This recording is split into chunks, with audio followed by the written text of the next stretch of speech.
Hello, everyone. This is Dick Lucas. Thank you for joining. It is 12 p.m., noon Eastern, Saturday, June 26th.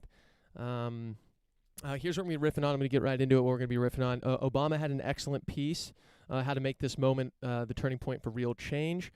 Revolution is not a one-time event. Police reform. There's 18,000 law enforcement agencies. Only 65 are federal. This is to make changes to how we are policed. It's going to take a major grassroots effort. This isn't just a one lever to pull. This is 18,000 levers to pull. People creating their own reality. We're going to talk about that. The UK extending a hand to Hong Kong in a beautiful show of support. We're going to talk about the New York Times releasing an op-ed from a senator which called for troops to come in.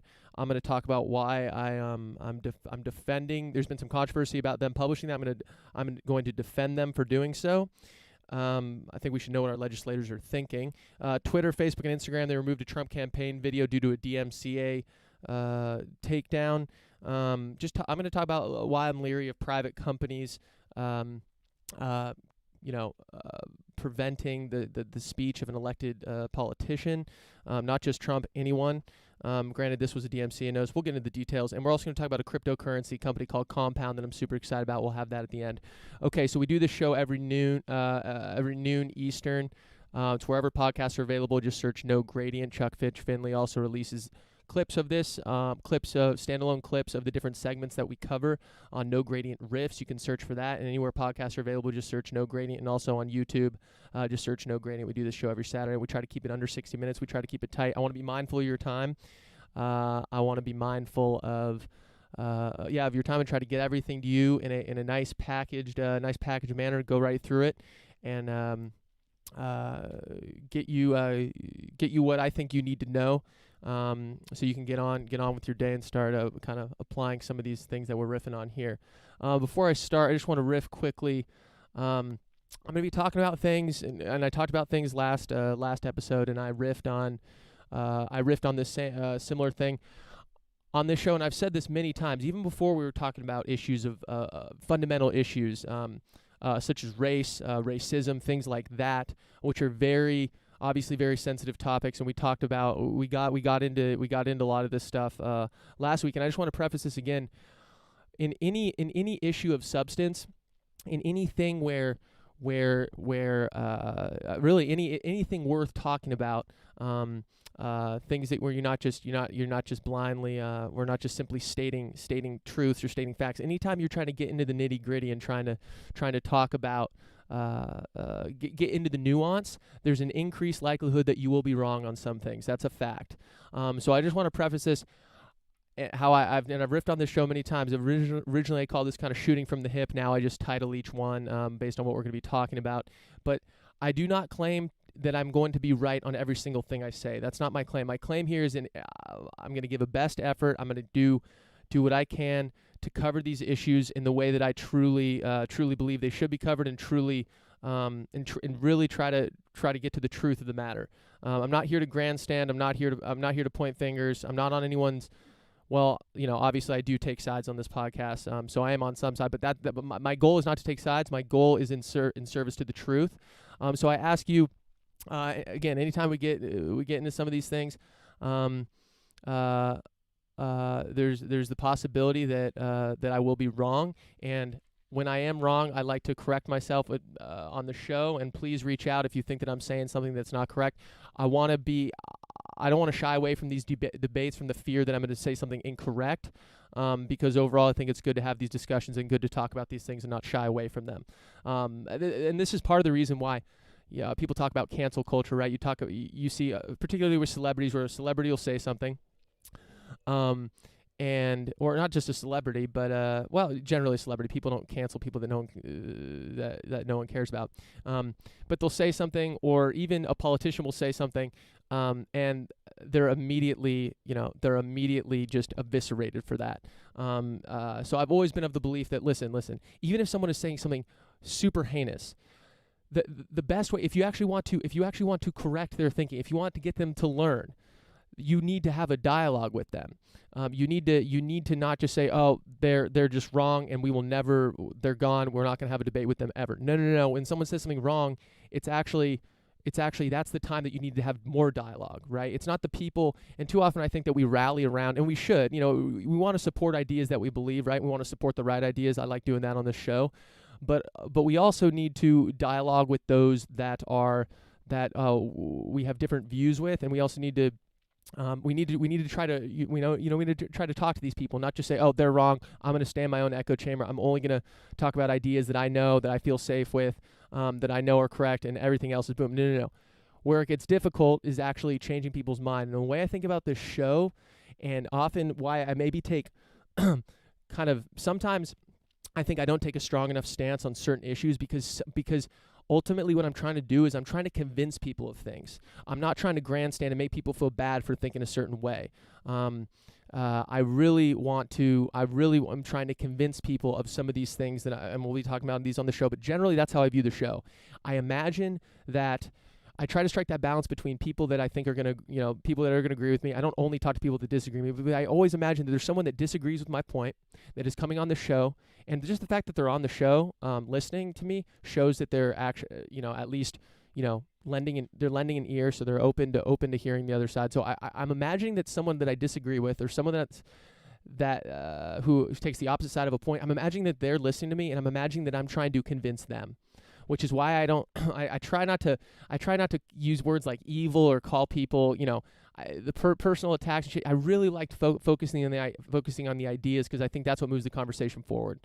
So anytime when you kind of listen to me talk and you think that maybe I'm not hard enough, or I'm not, whatever it may be, just know that I'm trying to convince the people that don't necessarily believe what I'm thinking. And people don't convince. I mean, just look at you. Have you ever been convinced when someone screamed at you and told you were wrong? No, you're convinced when someone has a dialogue with you, and they listen to you and they hear your point, but then they also they counter your points, and you learn from it. It's amazing superpower to be able to have a dialogue with someone you disagree with. So that's what I imagine on the show, that I'm having on some people are going to be listening to this that don't necessarily agree with my position, or the position. A lot of these things I'm going to be sharing what other people are saying. Again, that's another thing I do.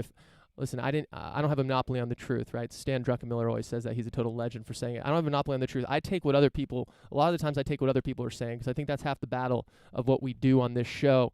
Half the battle, there's so much information, there's information overload. Facts are commoditized, right?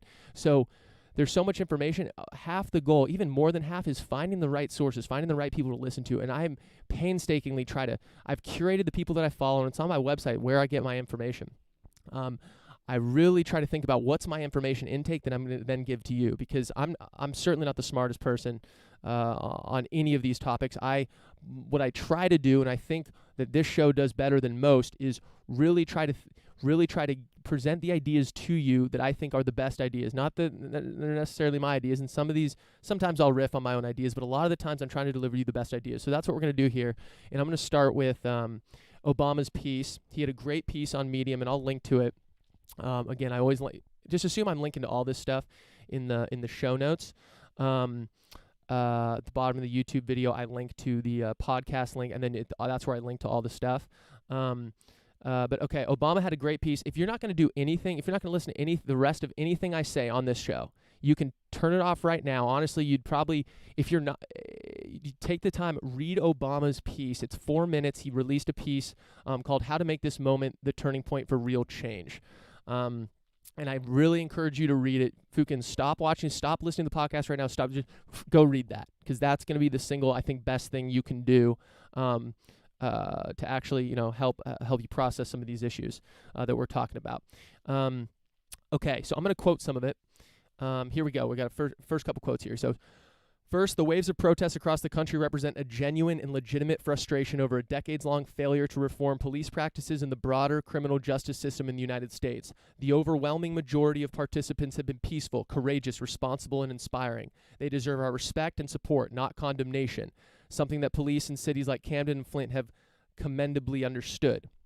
On the other hand, the small minority of, again, this is Barack Obama, on the other hand, the small minority of folks who've resorted to violence in various forms, whether out of genuine anger, which is fair, or mere opportunism, are putting innocent people at risk, compounding the destruction of neighborhoods that are often already short on services and short on services and investment, and detracting from the larger cause. I saw an elderly black woman being interviewed today in tears because the only grocery store in her neighborhood had been trashed. If history is any guide, that store may take years to come back. So let's not excuse violence or rationalize it or participate in it. If we want our criminal justice system and American society at large to operate on a higher ethical code, then we have to model that code ourselves. I'm going to say that last line again. If we want our criminal justice system and American society at large to operate on a higher ethical code, then we have to model that code ourselves. So I think he does some really good things. Which is lost in a lot of coverage of this. He says, listen, most of the protesters are peaceful, and he also calls out the violence and condemns it. Boom. Full stop. That's what he does, and I commend him for that, because it does need to be done. And he also does it beautifully. He says, in various forms, whether out of genuine anger. So some of this violence may be out of genuine anger. It's not necessarily just people trying to opportunism, like he said. It's genuine anger, and we need to hold space for that anger. But I agree with Obama that it does detract from the movement. Okay, so he also talks about and I just want to say this actually right now, is he wasn't on CNN. I forgot what he was doing an interview with someone, and then they aired it on CNN, or giving a talk, and he talked about he said he was making the point that the movement today is different than it was in the 60s. And one of the points he said is, if you actually look at the people protesting and the broad-based support for the protests, a lot of people support the protests. A lot of people support this movement. It was not like that in the 60s. He made the point that you look at the color of the people that were protesting in the 60s versus the rainbow of people that are protesting today. It does not. There is progress on that front. So Obama is such a class act. He's using. I love the way he put that. He's not trying to be divisive. He's trying to hold space for the people that are angry, which you absolutely need to do. But he's also he's also calling for unity. So I'll quote him again. He says this, and this is from his piece, which I'll link to. But you can just search Barack Obama Medium, because he published on Medium. Okay, he says this, but eventually aspirations have to be translated into specific laws and institutional practices. And in a democracy, that only happens when we elect government officials who are responsive to our demands. But the elected officials who matter most in reforming police departments and the criminal justice system work at the state and local levels. And then Audre Lorde, I believe that's how you pronounce her name, she has a quote, "Revolution is not a one-time event." So there are 18,000, we're going to get into this too, there are 18,000 police forces, or excuse me, what are the law enforcement agencies in the U.S.? There are 18,000, only 65 of those are federal. Protesting is just the start. It's the first step of hundreds, right? We have this moment, and that's why I loved his piece. Make this moment a turning point for real change. We have this moment. Now this is when the hard work starts. This is when we each need to we need to go to the ballot box. We need to research the people we're voting in office. We need to start dialogues in our community. We need to email our politicians. We need to send them letters. We need to even tweet at them, Facebook. People read that stuff, especially if you're talking about a local, someone local running for office or something. They read that stuff, and it does have an effect on them. And he also, and I'm going to link to this as well. Obama.org has a website, or excuse me, there's a section on the website, Anguish and Action. He talks about what are the different things that we can do, what are the different things we can donate to, what are the different things we can give our time to. So I'll be honest with you. This last election, when I voted in the Democratic primary, I voted for Joe Biden. I have no problem saying that.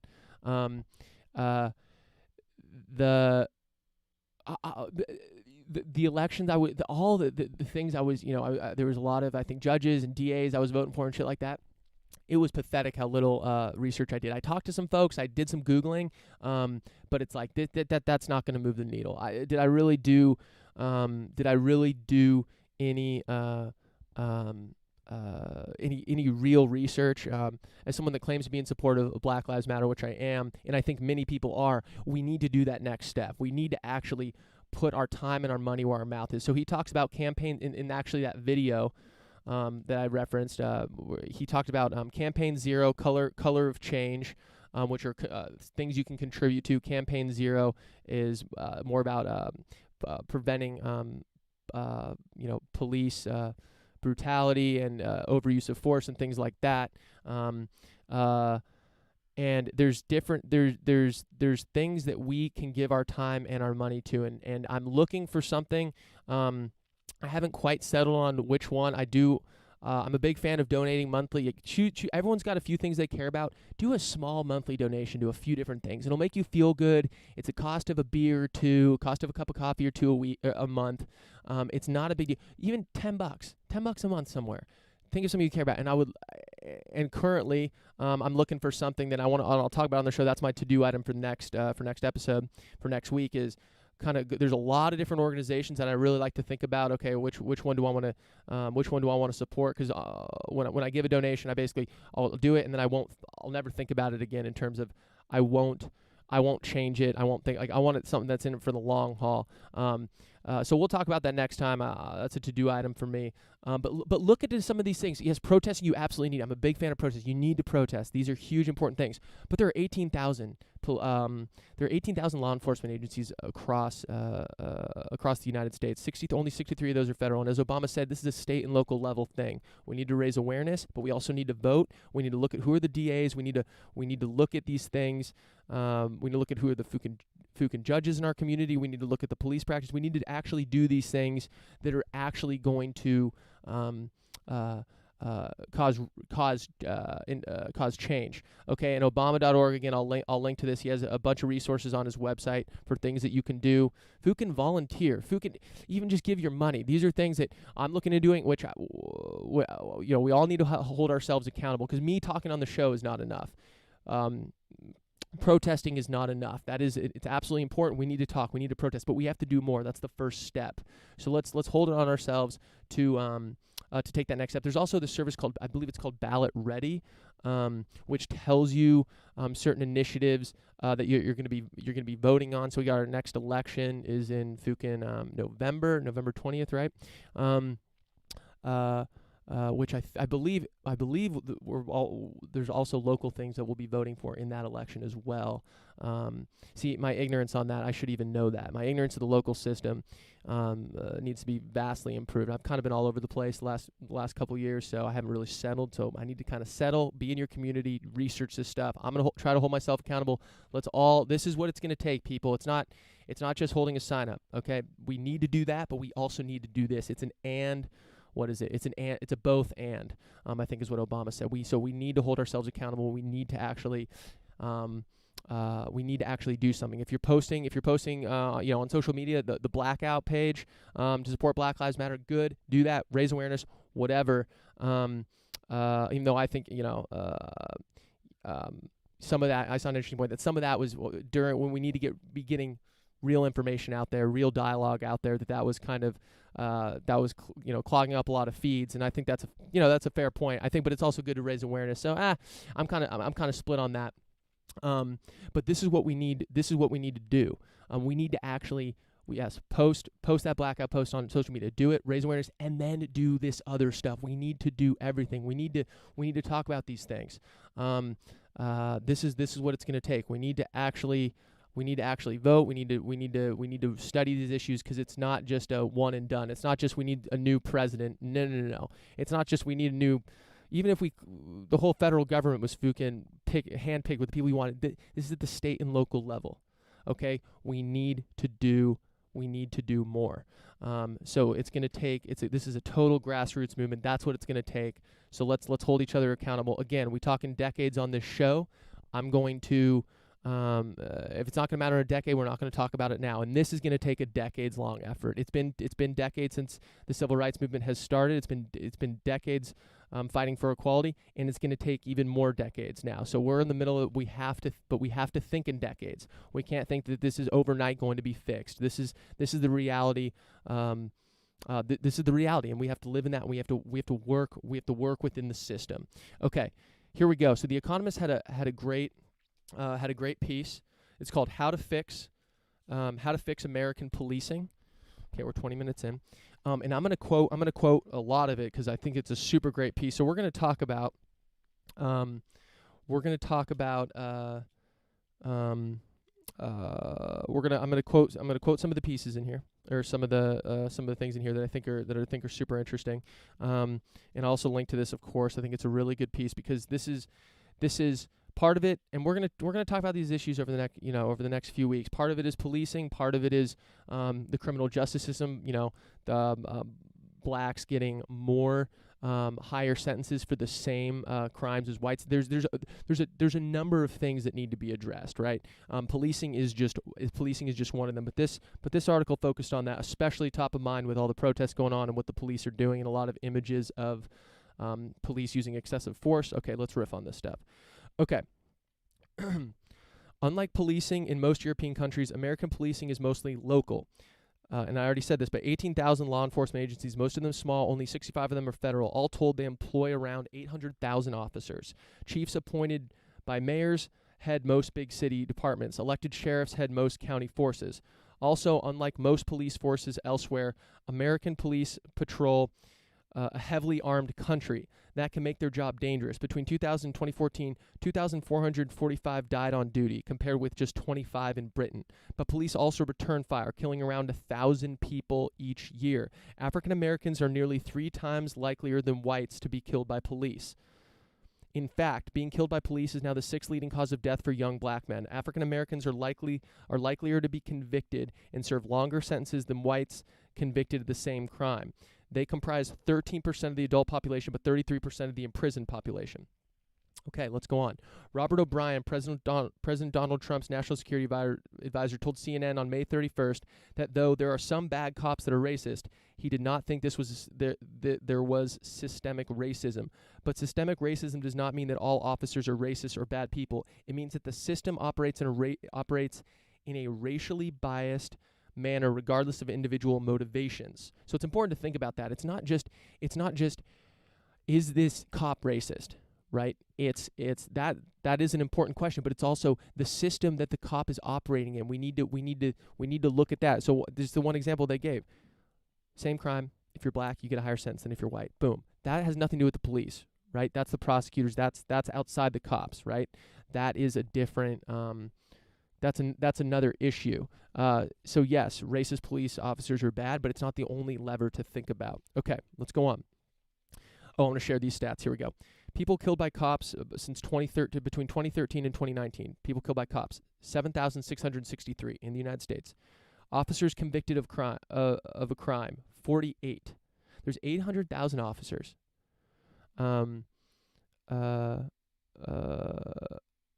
800,000 officers in the United States from 2013 to 2019.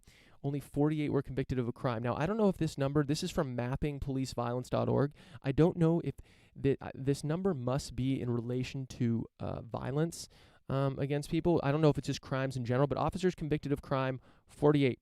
23 were acquitted, and then dropped, mistrial, or case ongoing, 24. So those are some stark numbers. So let's continue here. If blacks are stopped at twice the representation in a given population, is that because they are committing more crimes, as those who face discrimination in employment, housing, healthcare, wealth accruement, and education might, or because the police are biased against them? This is a quote from Kimberly Barzamian Khan, that's from Mr. Goff, in a paper. And he just talks about some of the ways that some of these think about these issues. Okay, let's talk about Camden for a second. Camden, a city of around 74,000 people just across the Delaware River from Pennsylvania, took an unusual approach to police reform. For years, it was among America's most violent cities, with the country's 5th highest murder rate in 2012, when 67 people were killed. The next year, it disbanded its 141-year-old police department and reconstituted it as a countywide force, hiring back most of the officers it had laid off, at lower salaries and with fewer benefits. But the new force expanded. It has over 400 officers compared with 175 in 2011, and stressed community relations and training, particularly in how to calm a volatile situation without using force. Let's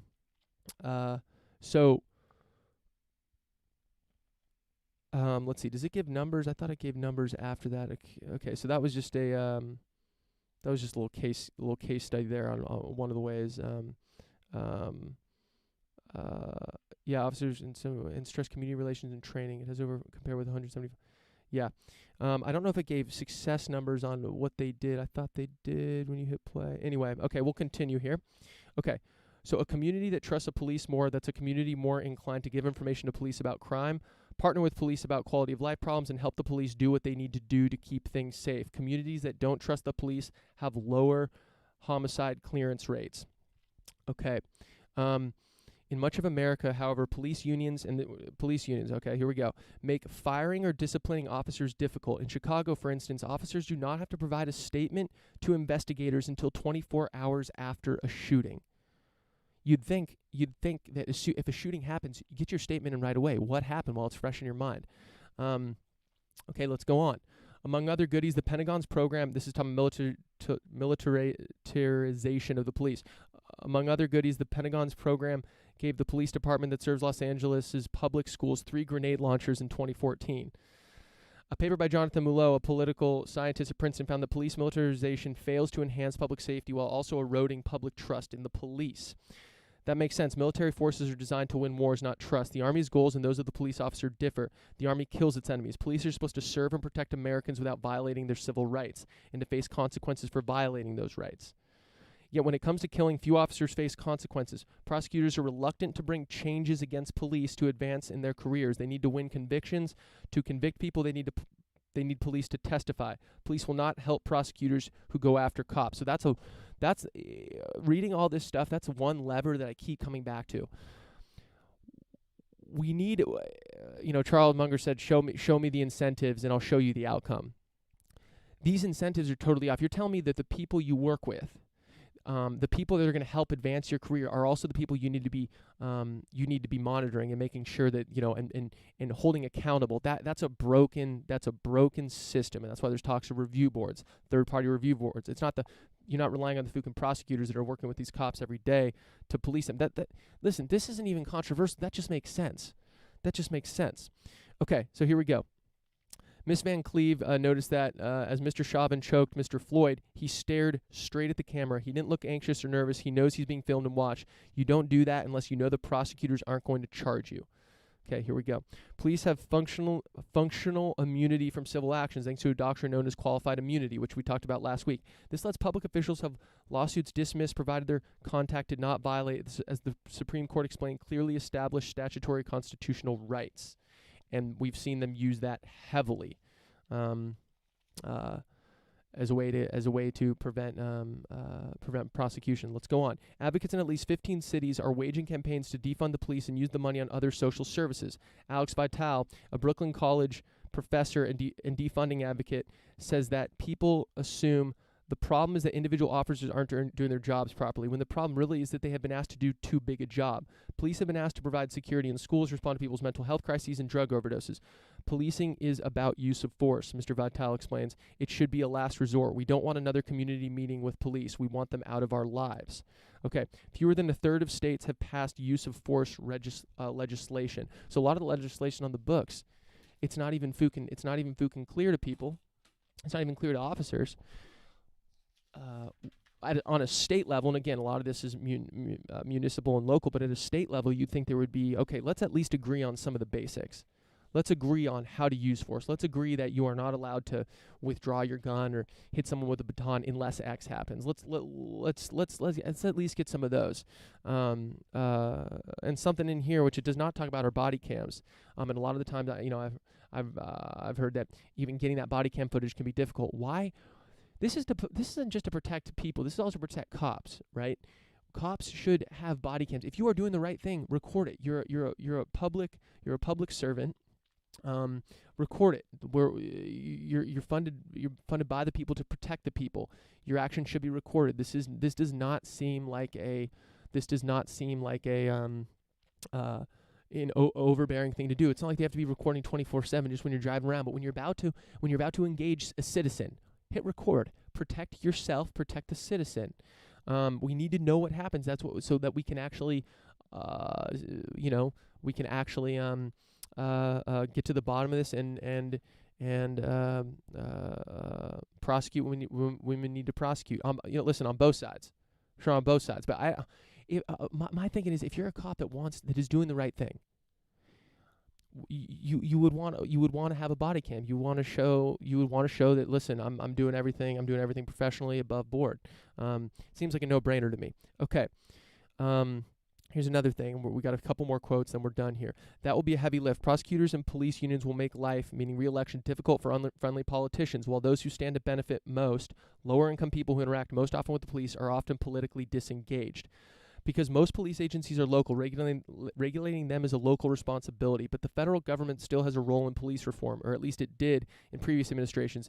The DOJ can offer guidance and recommendations. Mr. Obama's administration invested heavily in police reform. In response to the killing of Michael Brown, an unarmed young black man in Ferguson, Missouri in 2014, Mr. Obama created the President's Task Force on 21st Century Policing, which produced an extensive set of recommendations on modernizing police practices.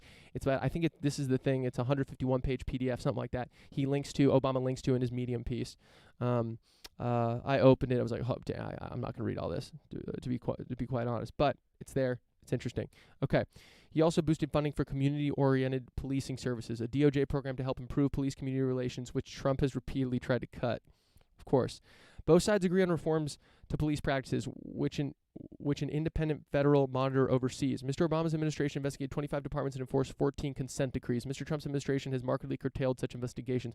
So there are cases, we talk about how a lot of this stuff is local, municipal, right, and state level. But there are still things that the federal government can do when it sees an egregious, an egregious break of the law. So there are times when the DOJ can step in, but that's not the right lever to pull. Even Obama, who was big on that, he made it a part of his platform. He only investigated 25 departments. We're talking about 1,800. We're talking about 18,000 law enforcement agencies across the country.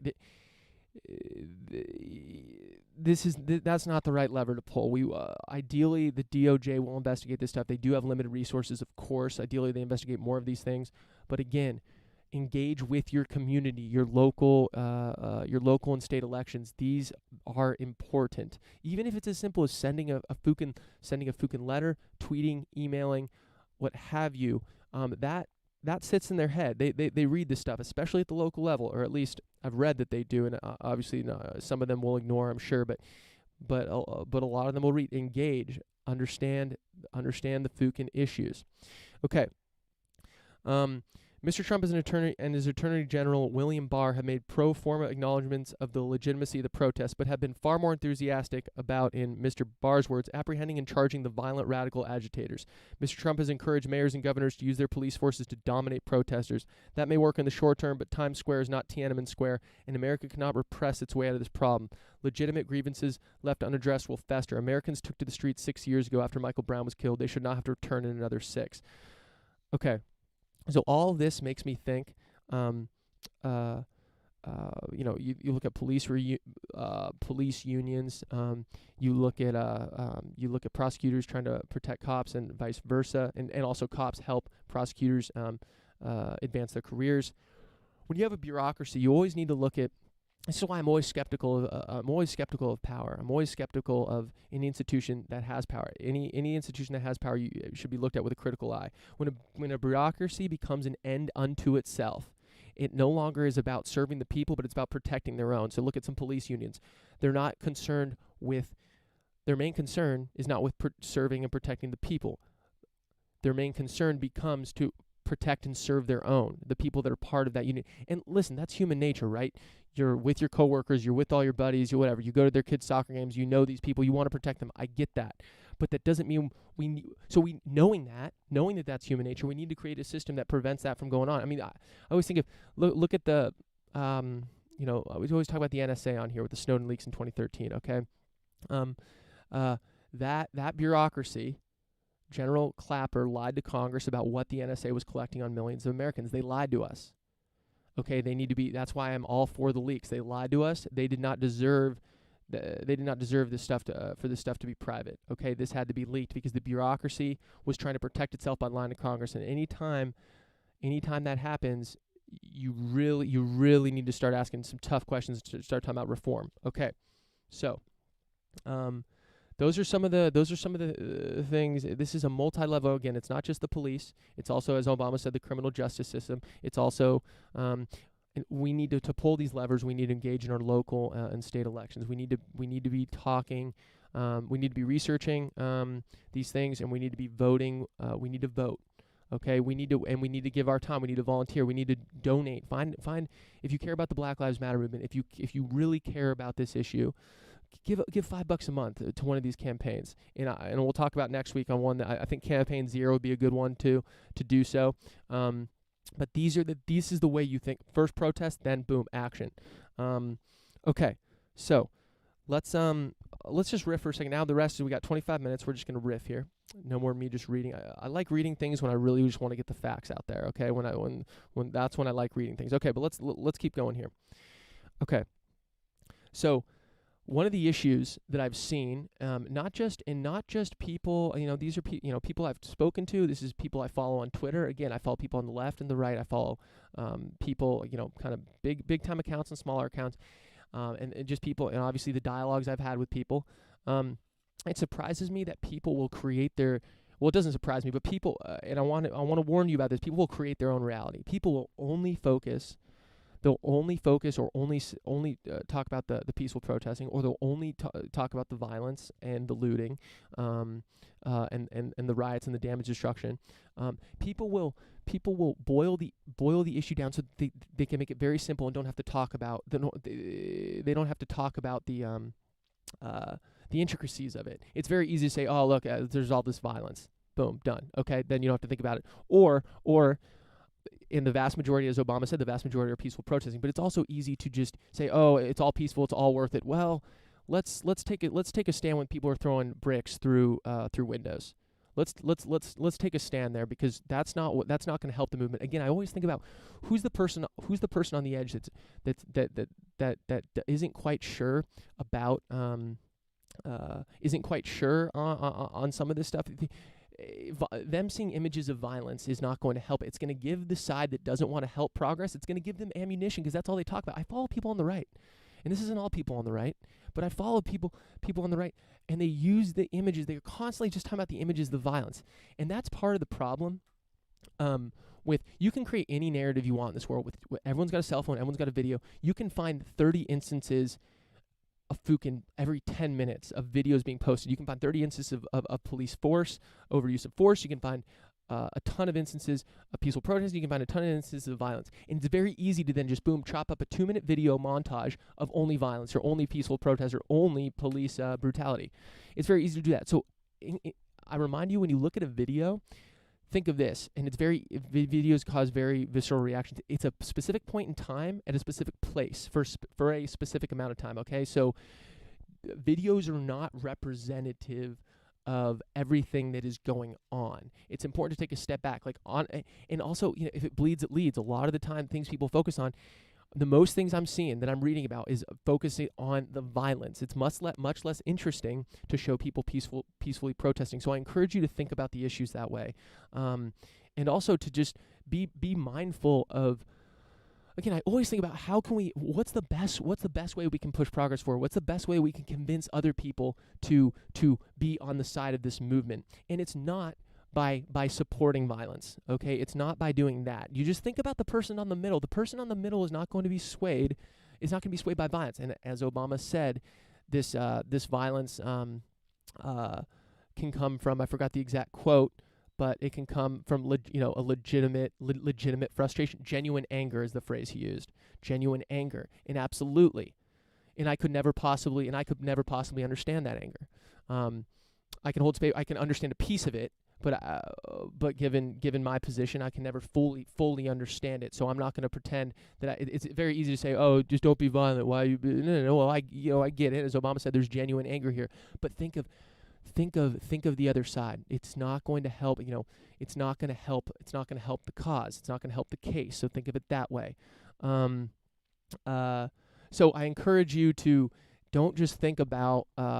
Don't just focus on one narrative. Don't just look at one version of what is happening. The reality is there's a whole bunch of different things happening. And yes, the vast majority is peaceful protest. Of course, you're not seeing thousands of people mobbing a city. You're not. You are seeing little small groups do that.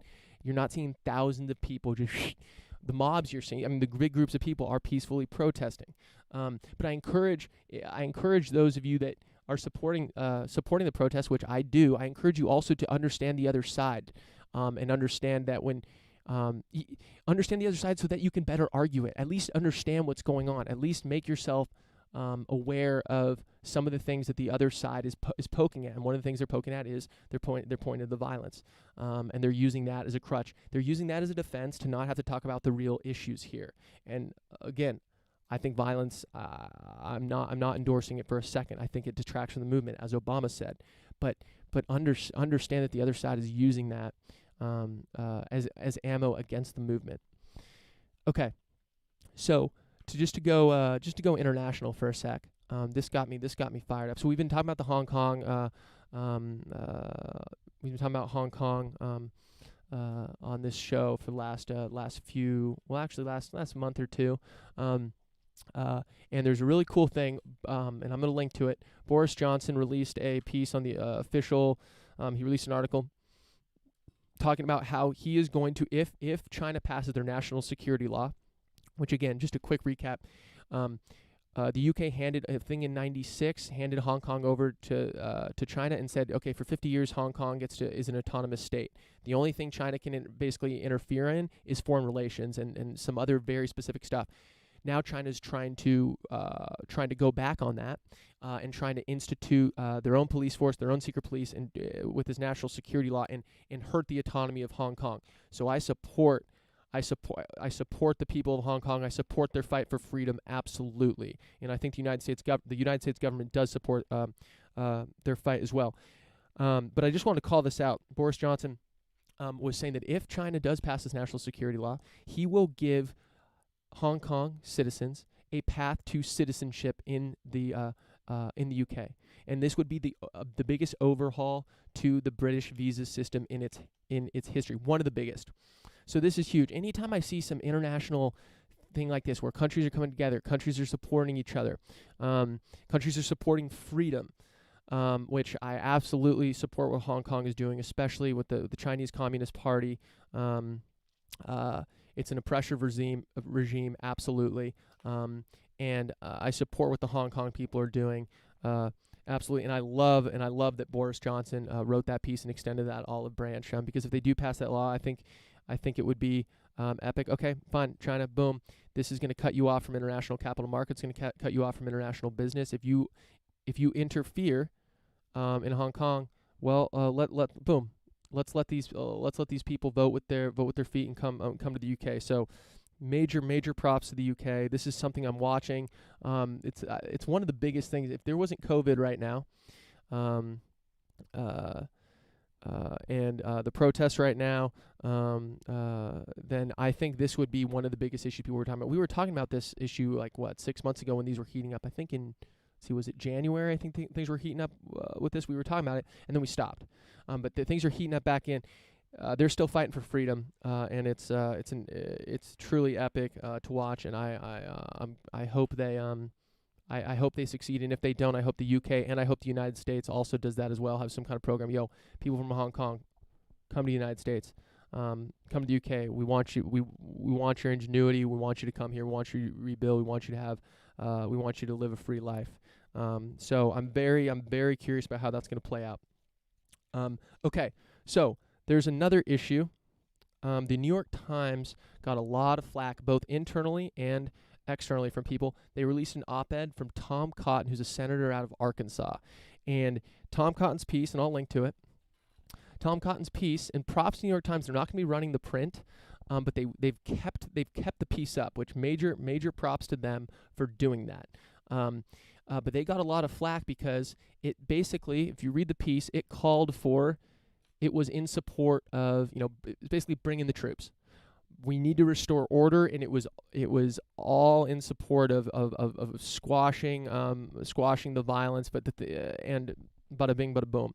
So it was all boom, gung ho, bring the troops in, let's restore order. And they got a lot of flack for this.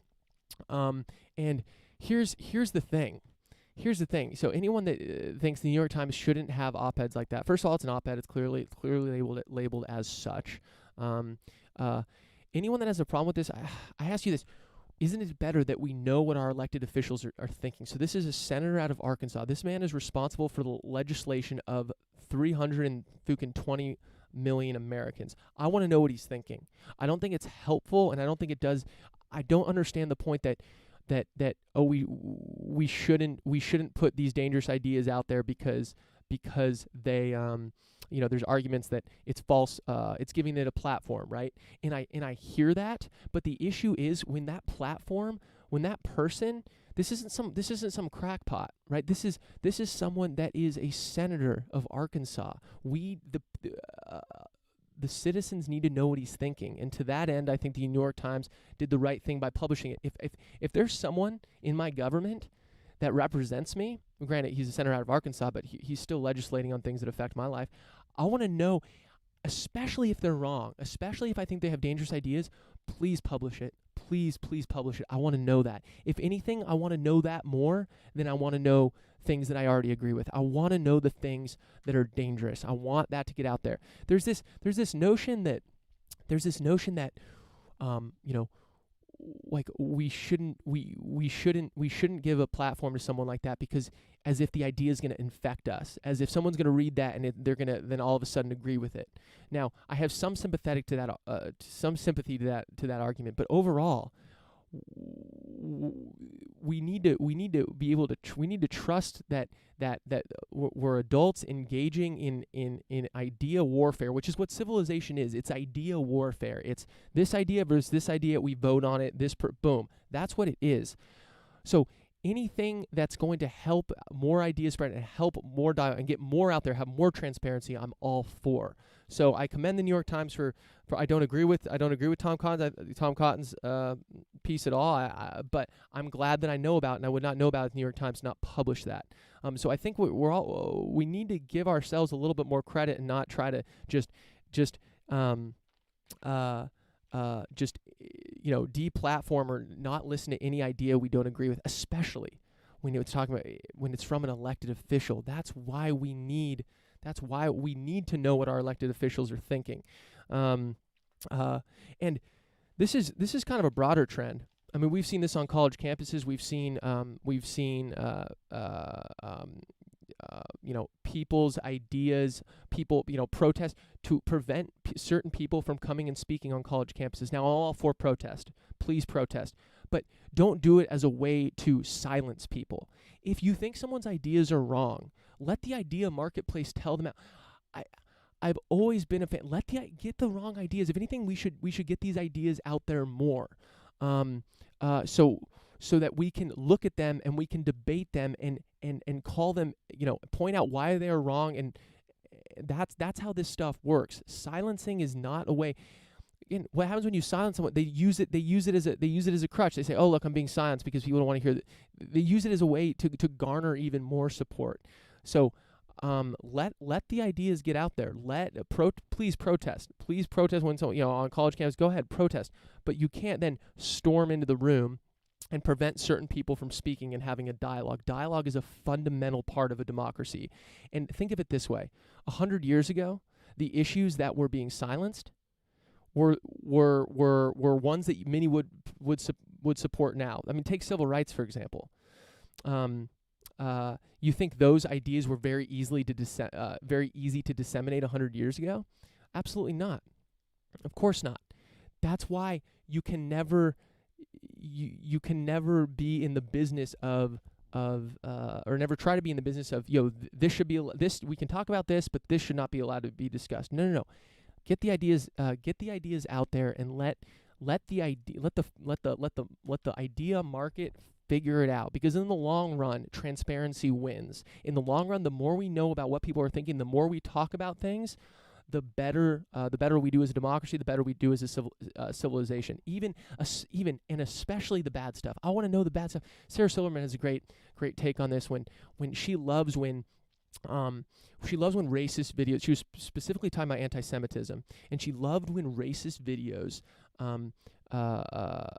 against Jews would come to light. She loved when they would be leaked, and she loved that because she could point to it, because the Jewish community could point to it and say, "See, this is real.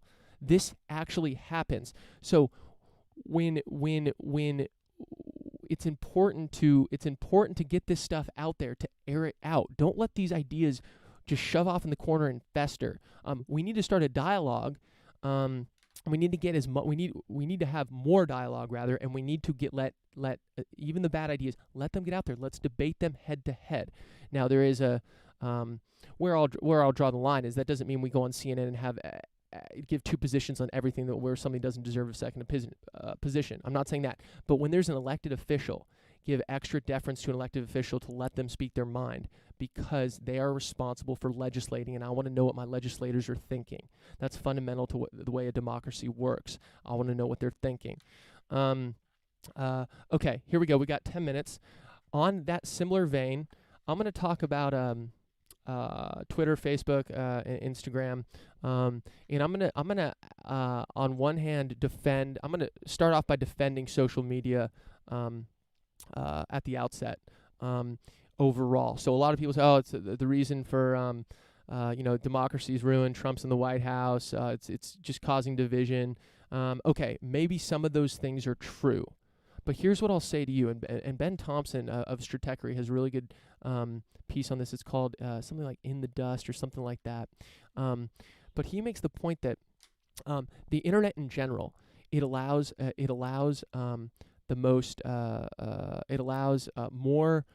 more fake news, but it also allows more facts to get out there. It allows more people that are fucking.